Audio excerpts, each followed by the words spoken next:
Hey everyone, welcome back to the channel. Today I'm doing a really quick and easy install. I'm installing the Tazer Mini for the JL and JTs. This little guy right here will allow you to do all kinds of things on your Jeep that you don't have access to. It'll allow you to change tire sizes, gear ratios.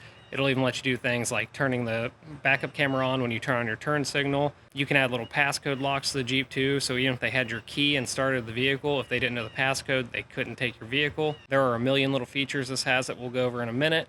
Right now, let's get it installed.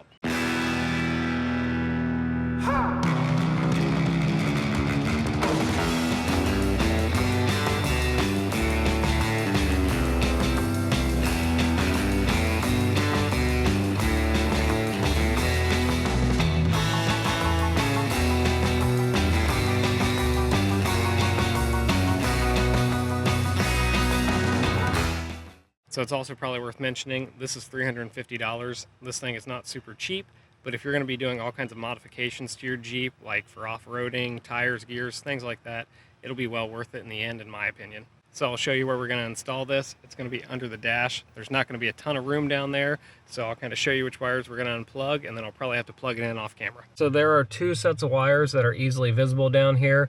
The ones that are a little closer and a little more visible are right here. These are not the correct wires. These clips are too big anyway, so you wouldn't be able to plug them in even if you thought these were the right ones. The ones you actually need to use are a little more up here, tucked away up top. So I don't know how easily you guys can see those right there, but there are two clips, and you'll know those are the right ones when they match the sizes on the back of the Tazer. So if you take the Tazer and turn it around, you'll see that it takes two clips, and they're both smaller than those other two I showed you first. So reach up there, get those unplugged, and plug this in. If you need to, you can take this plastic cover off to give you a little more space. I know I can reach them, so I'm not going to bother taking this off because that's just more work.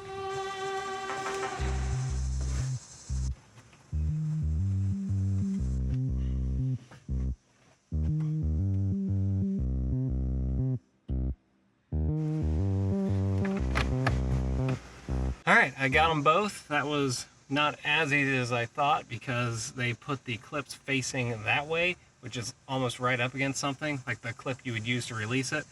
So I scratched up my hand pretty good getting in there, but probably be easier if you took this off. Maybe you guys will want to do that. So now just go ahead and plug in those plugs into the Tazer. Now, one thing about this is most of the functions, or most of the functions I'm going to use, are live functions, so this needs to stay plugged in for. Some of them you can change and then unplug this, but if your Jeep's still new like mine is, and you might have to take it in for service or warranty issues, make sure you unplug this before you take it in, because there's a good chance they'll try and void your warranty on a lot of stuff if you don't. Just push it in hard enough and make sure the clips lock in. All right, and now I'll leave it down here for a second, but eventually I'll tuck it up in there. So to navigate and access the menu, it's got a quick little thing here. On your dash screen, where your speedometer and tachometer and all that is, you need to be on the screen where it displays the music that you're playing. So let me spin you around here. You need to be on that Bluetooth music screen or radio, whatever it shows when you're not on Bluetooth. And then you have to be on that screen, and then you use these buttons here. You hold the left arrow on the left side of the wheel, and you use the cruise cancel button. So holding that, you click this, and that's how you scroll through the menu. And then to select or change an option or save a value, you would hold that left arrow and then click the cruise on or off button. And then to adjust a value like tire size, TPMS threshold, things like that, you would hold that left arrow and click the cruise plus or minus button. So let me see if I can show you what that looks like right now and spin you around here. So hopefully I mentioned this, but I can't remember if I did. If I didn't, I'll put a little note at the bottom of the screen earlier in the video, but your vehicle needs to be in run without the engine running. So don't put your foot on the brake, and you click the start engine button twice to put it in the run setting. I'm on the music screen. I hold the left arrow and I hit cancel, and then light show pops up. That's the first option. It's one of the things this can do for you, is make all your lights flash in a few predetermined settings, and you can enter some custom ones for, I don't know, car shows, things like that, if you want your lights to flash in a weird way. Next, you have the read DTCs, but we're going to keep skipping through this, and we're going to go to Marry. Marry is how you get to all of the functions of this, and you have to marry this device to your Jeep, and then later on to go back to normal settings, or when you're unplugging it to take this into service, you'll come to this setting and it'll say unmarry, and you'll want to do that. So when I marry this, it'll take about 15 seconds, and it will save all of the settings my vehicle has right now, which are totally stock.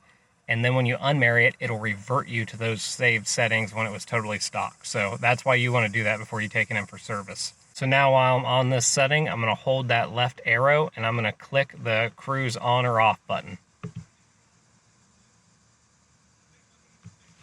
And then you can let go of that left arrow and let it count down and do its thing. So now I'm going to hold the left arrow and click the cancel to slip through all the different settings we have here. And I want to go back around to the marry and see if it says unmarry. So now it says unmarry, so it is married to the vehicle. So now I'm going to start the vehicle so I can access the live menu functions, because those can only be accessed while the vehicle is running. Now I'm going to navigate through the screen the same way I was before.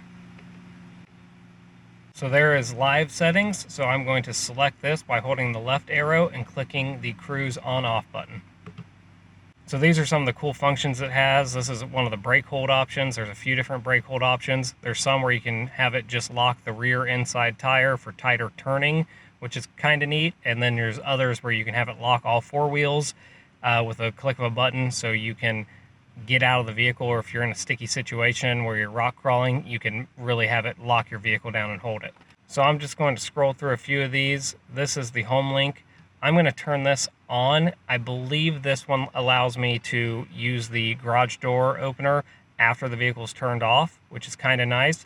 I think there are a few functions for this. There's off, there's ignition, there's door, and off. So I'm going to go with ignition, and that leaves it able to be used for 30 seconds after you turn off your vehicle. Now I'm going to continue to scroll through the settings. That's in motion for navigation. I don't really care about that. I use my phone for navigation anyway, so I'm going to skip that one and leave it off. Turn cam. This is one I really wanted. This is when you use your turn signal, it'll activate your reverse camera so you can see when you're changing lanes. I think that's pretty cool.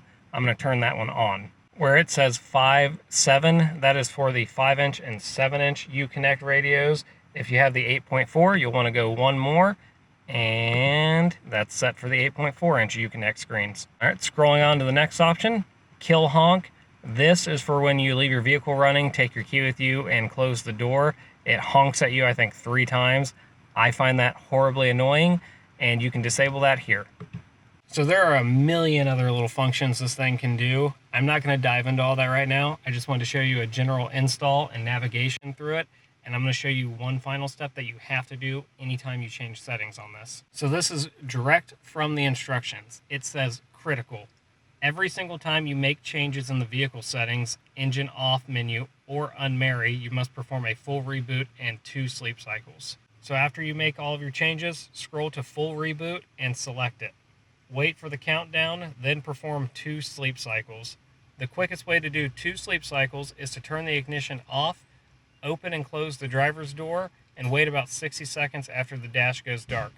Then turn the ignition on, but not the engine, and repeat once more. This step is critical after changing settings, or settings might not save, or you may find that the dash doesn't shut down, which can result in a dead battery. That does not sound like a good time, so let's go ahead and do this. Okay, so I turned the vehicle off, but put it back in the run option without the vehicle running. And now I'm going to hold the left arrow and the cancel button on the cruise control to scroll through the settings. And we're going to scroll to the full reboot setting. All right, now I'm going to hold the left arrow and click the cruise control on or off button. So now we wait for it to do a full system reboot.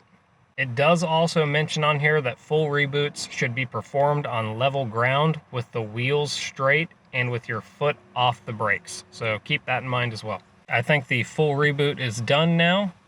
It appears to be. We're not in the menu and it doesn't have a countdown anymore. So what I'm going to do now is turn the ignition to off. And then I'm going to open and close my door.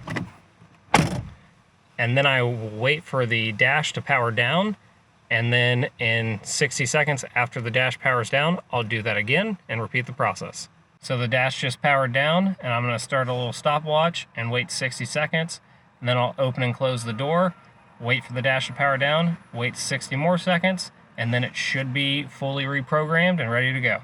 So it's been 60 seconds, opening the door, closing it again, it's going to power back up, and then I'm going to wait for the dash to power down and wait 60 seconds after that, and I should be good to start it and check the features and make sure they work. So I went through the second sleep cycle. Now I'm going to go ahead and start the Jeep up and test some of the features. I think the easiest ones to test will be the turn signal backup camera, and then also getting out of the Jeep when it's still running with my key in my pocket to see if it honks at me. So let's take a look. Let's see if the backup camera comes on with the turn signal. Hey, that's pretty cool. I'm going to turn the turn signal off. It took about 2 seconds maybe for the turn signal, or for the backup camera to turn back off. So that's pretty cool. Now let's hop out of the vehicle. We'll close the door and see if it yells at me. Keys in my pocket. I heard a little chime on the dash, but no beeping, so that's a plus. I'm gonna go ahead and turn this off real quick, and then I'm gonna go through some of these more important, or what I would consider more important functions on here, and see what you guys think. So I'm gonna quickly list some of the features that I think are kind of cool with this. There are probably a lot that you guys might like that I don't really care about, and there are some of these that I think are cool that I'll still probably never use just because I don't want to damage anything, and I find some of them sound a little safer than others. But before I get into that, I just wanted to say thank you guys for watching. If you're not subscribed to the channel, please subscribe. I'm still trying to grow the channel up to 3,000 this year.